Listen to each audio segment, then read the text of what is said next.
السلام عليكم ورحمة الله وبركاته. هنرد على السؤال بتاع ازاي تبدأ تصميم من الأول. بتصمم الجزء اللي انت عايز تصممه.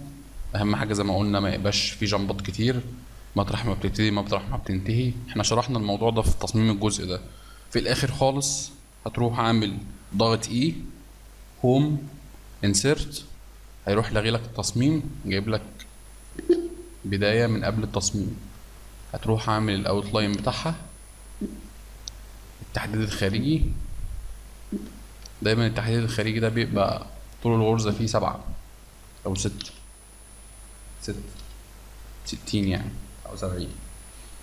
وبعدين تضغط اند، وبعدين تكانة وتجيب نقط أخرى تحط ايه بدايتك فوق. تبقى أول حاجة المكنة هتعملها هي التحديد. هيحدد على القماش وبعد كده يبدأ يخش يشتغل جوه.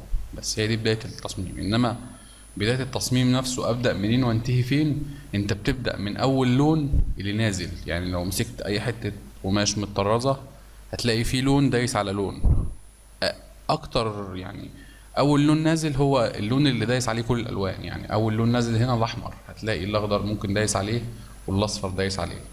فبتبدأ تصمم الأحمر كله في الجزء، وبعد كده تبدأ تصمم الأخضر، وبعد كده تبدأ تصمم الأصفر، وبعد كده بعد ما تخلص كله هتروح متكة اي هوم انسيرت، عامل التحديد الخارجي، وبعد كده اند، وبعد كده تحط نقطة البداية. بس هو ده بداية التصميم ونهايته. يعني تبتدي منين التصميم؟ هتبتدي التصميم من أول لون نازل.